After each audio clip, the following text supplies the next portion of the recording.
Украина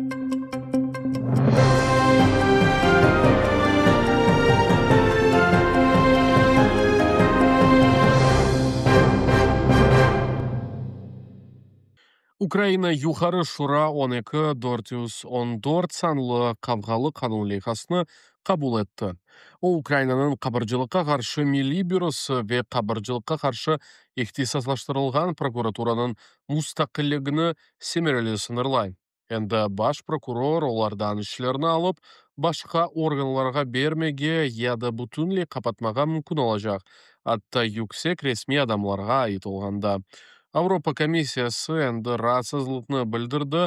Олар Авропа бірлігінің maddi yardımы шифафлықта илерлеп ве коррупцияға қаршы күрештен бағлы олғанны хатырлаттылар. Бұйық еділікнің векілдері де қабыржылыққа қаршы күреш системасының мұстақиллігіні сақлап қалмаға чағырдылар.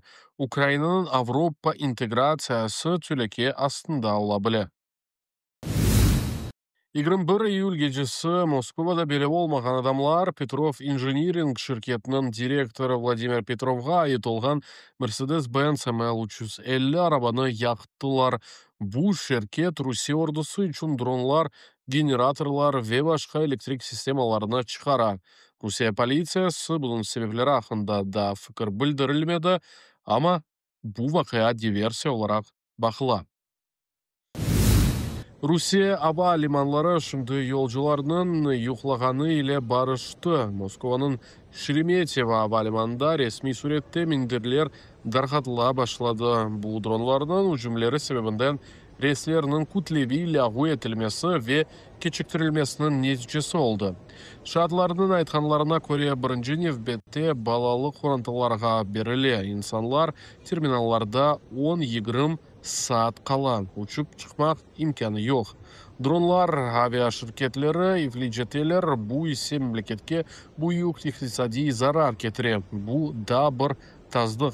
Rusiyanın Ukraynaga karşı cenkleri Ruslarının özlerine kaytar. Rusiyada gaykalar daha da sert katılaştırıla. Devlet Dumasında internette ekstremist materiallar kıdırganları ve VPN hizmetlerine reklama yapkanları için cöremeler hakkında kanun kabul etildi. Meraklısı şunda ki, hatta belli teşvikatçılar Xavfsız İnternet Ligasının habercisi ve direktörü Ekaterina Mizulina, Russia Today baş muhariri Margarita Simonyan kanunға қаршы чықтылар, ама акимет оларына беле саймай. Шынды браузерде бір қыдыруф жүременің себебі ола біле. YouTube Русия тарафдары дезинформацион мәліматны қапатмаға девам етеді. CNN телеканалының мәліматына көре, тек соңғы айлар девамында чешіт тілерде тешвиқат дарқатқан 2000-ден зияде аккаунт yok етілді. Russia Today каналлары, Грозный Devlet каналы, Захарованың брифинглері, Михалковның шоусы ве башқа пропагандистлердің каналлары чоқтан қапатылды. Платформаның сәсетлері ай сайын қаттылаша. АвтоВАЗ бір бақытлары Русия автосанайының тимсалі йықылма қазырлағанда. Манбарларда 400 бенге яқын сатылмаған араба топланды. Тек ел башындан берлі Ладаның сатулары 26%-ға эксілді. Себебі араба кредитлерінің йықылмасы инфляция ве сатын алу куветінің эксілмесідір. Русияның еріні Қытай маркалары алды, ама олардың сатулары да түше. АвтоВАЗ 4 күнлік иш афтасына кечмеге азырлана. Бұл күтлеви чағыруларының бірінші тимсалыдыр. Полония тышышлар назерлігі бұтын ватандашларыны тез вақытта Русиядан чықмаға чағыра.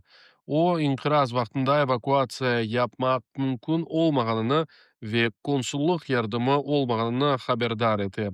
Олар екі ватандашлығы олған леклерге айрыжа диққат айыралар. Оларны Русия ордысына чағыра білелер. Дипломатлар Русиядан бұтын имканларнен чықмақ тепсе етелер. Украина президентінің Қырымдаки векілігінің мәліматына көре июльнің 17-сіне көре ишғал етілген Қырымда Русия ордысының дискредитациясы деп адландырылған шей үшін еназдан 1472 мемори иш ачылды. 1300'den ziyadesi cezanın beti ekseriyetle jöreme. Yani ağır vaziyet Ermeni Bazar şehrinde yanda tek birinci yarım yıl içinde 164 iş açıldı. Bu Rusya'nın işgal edilgen teritoriyalarda bütünley nezaretini kurmağa tırışkanının da bir delilidir.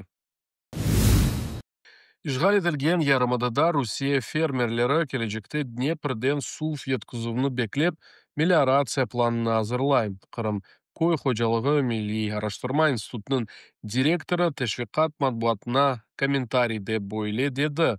Tek kanalının başında nasos stansiyası kurmak gerek, son su o'z-o'zinden akıp ketecek. Infrastruktura yıllar devamında kullanılmay, eksergen su kanalları, donatmalar, su varu sistemaları. Buna bakmadan işgalciler vaziyetinin stabilleşmesine umut eteler ve Ukrayna suyuna işanmağa devam eteler.